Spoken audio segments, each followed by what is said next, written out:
বক্তব্য দিতে দিতে নেতা এমন পর্যায়ে বক্তব্য দিচ্ছে, নেতা বলছে হযরতে ওমর রাদিয়াল্লাহু তাআলা আনহুর পরে যদি সোনার বাংলাদেশের সৎ নিষ্ঠাবান আদর্শ যদি কোন নেতার থেকে থাকে, সেটা হলো আমার নেতা শহীদ প্রেসিডেন্ট জিয়াউর রহমান।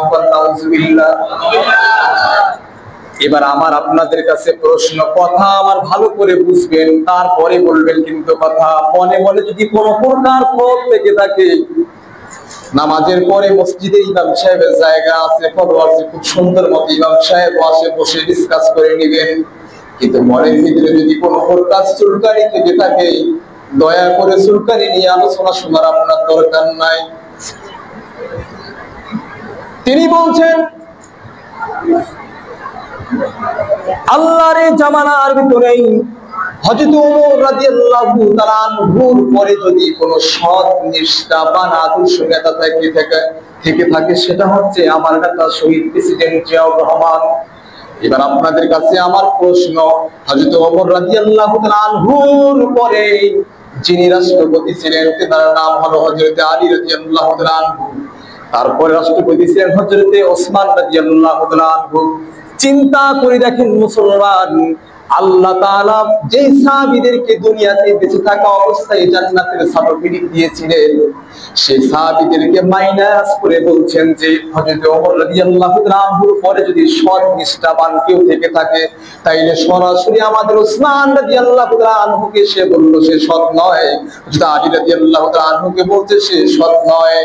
আমার প্রশ্ন, যদি তার এটা ব্যক্তিগত মন্তব্য হয়ে থাকে, জাতির সামনে সুস্পষ্ট ভাষায় বলেন আমি তওবা কাটলাম, ভুল করেছি, কারণ সেই ব্যক্তির ঈমান নাই।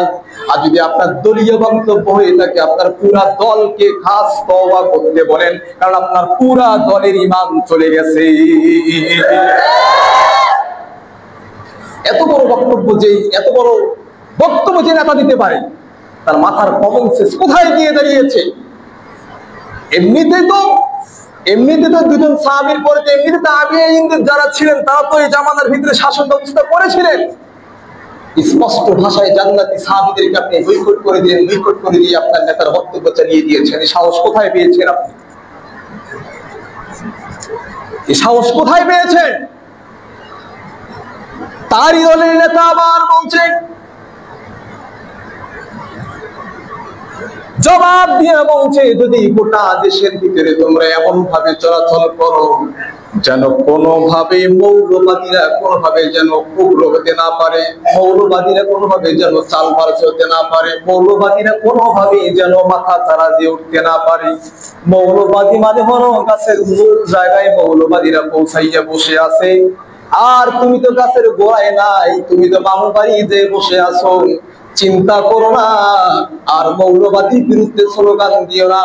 মৌলবাদীর বিরুদ্ধে স্লোগান দিয়ে বিগত দিনে স্বৈরাচার বানিয়েছে, আর এখন যদি মৌলবাদীর বিরুদ্ধে তোমরাও স্লোগান দাও, মামু বাড়ি দিল্লি থেকে ধরে এনে এমন শাস্তির ব্যবস্থা বাংলার জনগণ করবে।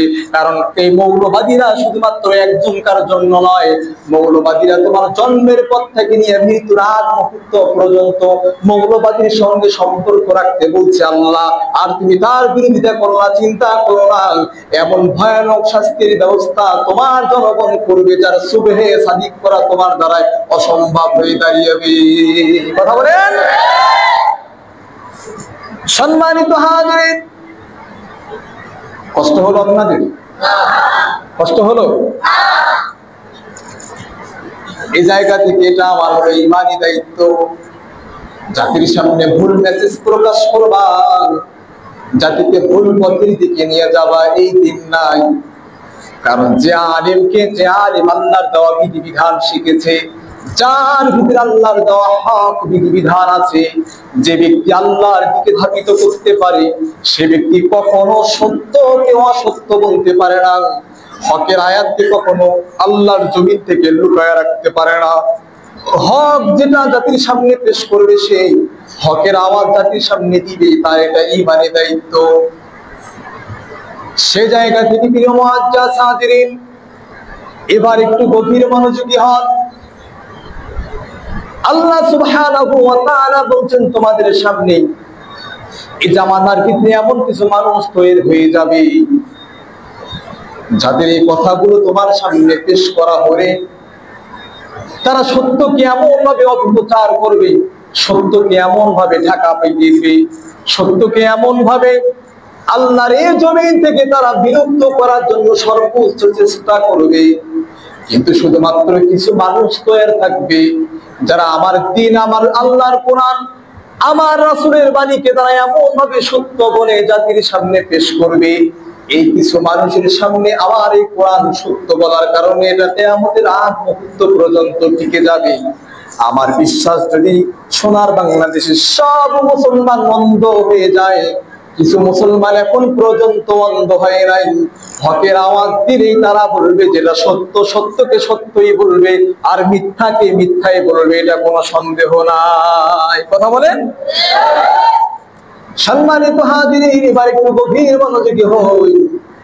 আমি আপনাদের সামনে যে আয়াতে কারিমা তেলাওয়াত করেছি, এই আয়াতে কারিমার ভিতরে আল্লাহ সুবহানাহু ওয়া তাআলা বলেন, পৃথিবীর মানুষেরা শোনো, এই দুনিয়াতে অনেক প্রকার মানুষ আসবে। যত প্রকার হিন্দু, বৌদ্ধ, খ্রিস্টান, মুসলিম, যত প্রকার মানুষ পৃথিবীর জমিনে আসুক, যত প্রকার মানুষ এই পৃথিবীর জমিনে আসুক, তার ভিতর থেকে আমি আল্লাহ সুবহানাহু ওয়া তাআলা ওই সকল মানুষকে টার্গেট করে বলছি, ওই সকল মানুষকে আল্লাহ সুবহানাহু ওয়া তাআলা টার্গেট করে বলছেন। আল্লাহ সুবহানাহু ওয়া তাআলা বলছেন, ইন্নাল্লাহা আশতারা মিনাল মুমিনিনা আনফুসাহুম ওয়া আমওয়ালাহুম বিআন্না লাহুমুল জান্নাহ। জোরে বলি আল্লাহু আকবার।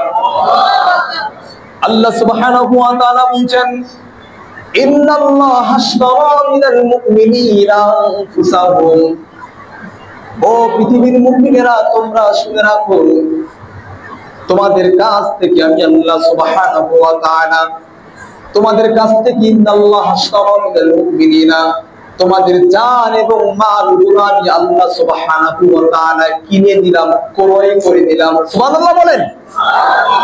আল্লাহ সুবহানাহু ওয়া তাআলা বলেন, ওয়া আমওয়ালাহুম বিআন্না লাহুমুল জান্নাহ, বিনিময়ে আমি আল্লাহ সুবহানাহু ওয়া তাআলা দুনিয়াতে যদি আপনি কারো কাছে কিছু দেন, বিনিময়ে তিনি আপনাকে কিছু দেয়, কিন্তু আমি আল্লাহ সুবহানাহু ওয়া তাআলা তোমাদের কাছ থেকে জান এবং মালগুলো নিয়ে নিলাম, বিআন্না লাহুমুল জান্নাহ, বিনিময়ে আমি আল্লাহ সুবহানাহু ওয়া তাআলা তোমাকে জান্নাত দিয়ে দিলাম।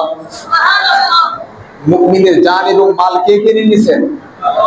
মুমিনের জান এবং মাল কে কিনে নিছেন? আল্লাহ সুবহানাহু ওয়া তাআলা বলেন, মুমিনের জান এবং মালগুলো আমি আল্লাহ সুবহানাহু ওয়া তাআলা কিনে নিলাম। এবার একটু আমরা গভীর মনোযোগী হই। এই আয়াতের কিছু একটা ব্যাখ্যা যদি আমরা কিছু একটা বুঝতে চেষ্টা করি, এই আয়াত যদি আমি আপনাদের সামনে আয়াতের কথা বলছি, এখান থেকে যদি আমি কিছু শেখার চেষ্টা করি, তাহলে গভীর মনোযোগী দিতে হবে।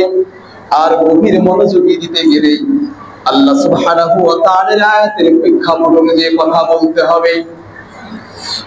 হযরত আবু বকর সিদ্দিক রাদিয়াল্লাহু তাআলা আনহু নামাজের ভিতরে দাঁড়িয়েছেন, সাহাবায়ে কেরাম তার পিছনে নামাজের ভিতরে দাঁড়িয়েছিলেন।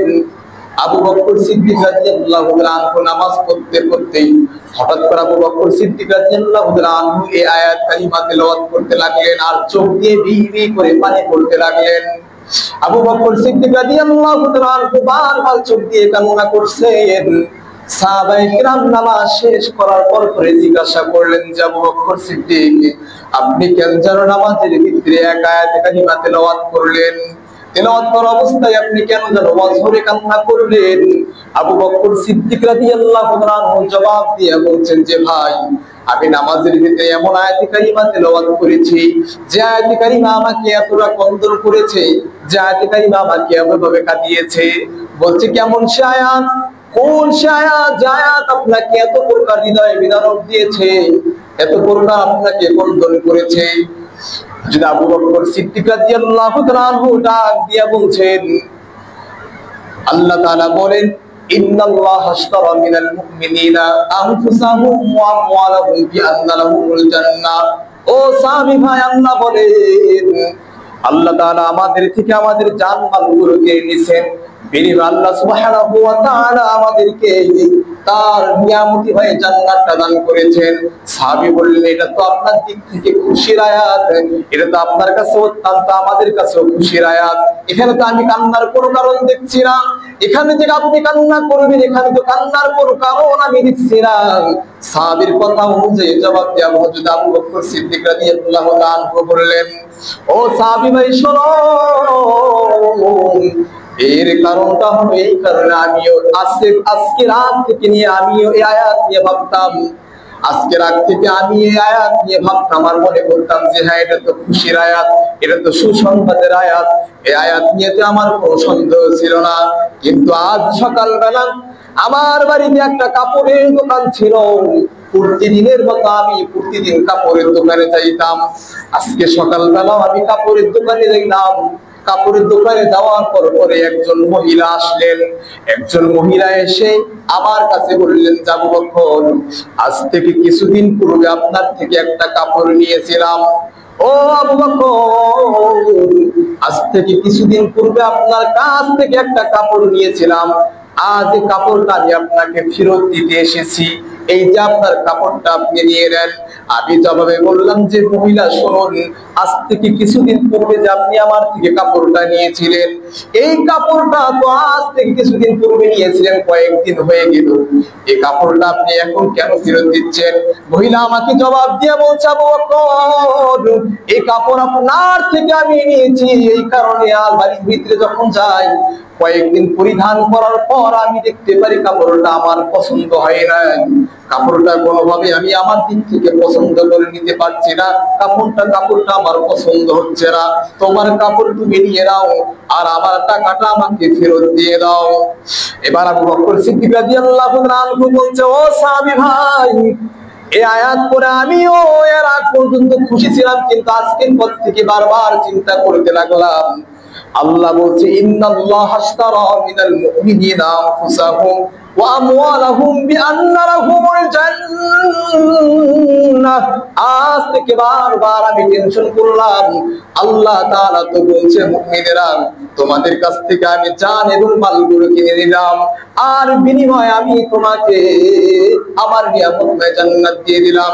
কিন্তু এই কঠিন কিয়ামতের মুসিবতে যদি আল্লাহ আমারে প্রশ্ন করে বলে, আবু বকর, তোমার কাছ থেকে আমার বড় প্রশ্ন হলো, দুনিয়ার জমিন তোমাকে তো বলছিলাম জান্নাত কিনে নিব আর বিনিময়ে জান্নাত দিয়ে দিব, এবার শোনো তোমার কাছে বড় প্রশ্ন হলো, ও আবু বকর, আজ তোমাকে আমি বলছি, আবু বকর শোনো, তোমার নামাজ রোজা হজ যাকাত কোনো কিছুই আমার পছন্দ হয় নাই, তোমার নামাজ রোজা যা কিছু আছে একটাও আমার পছন্দ হয় নাই, সবগুলো আমি তোমারে দিয়ে দিলাম, বিনিময়ে আমি আমার জান্নাতটা আমি নিয়ে নিলাম।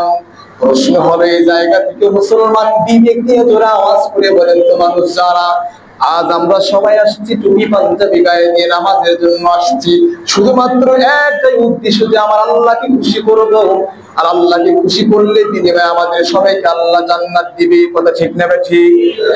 কিন্তু কিয়ামতের কঠিন মুসিবতের দিনে যে আল্লাহ বলছে বিনিময়ে মুমিনেরা তোমাদের কাছ থেকে আমি তোমাদের জান মান গরু কিনে দিলাম, বিনিময়ে তোমার জান্নাত দিলাম, আর আল্লাহ যদি ওই কঠিন কিয়ামতের দিন জবাব দিয়ে বলে, রে গোলাম, তোমার দুনিয়ার জমিনে তুমি যে ইবাদত করেছো, নামাজ রেখেছো, রোজা রেখেছো, হজ করেছো, যা কিছু করেছো, তোমার একটাও আমার পছন্দ হয় নাই, একটাও আমার পছন্দ হয় নাই, ওই কঠিন কিয়ামতের দিন যদি বলে তোমার নামাজ রোজা হজ যাকাত তোমার সবকিছু দিয়ে দিলাম আর আমি আমার জান্নাতটা নিয়ে দিলাম, বিবেক দিয়ে বলেন তো ওই দিন কি এই কষ্ট কেউ মেনে নিতে পারবে?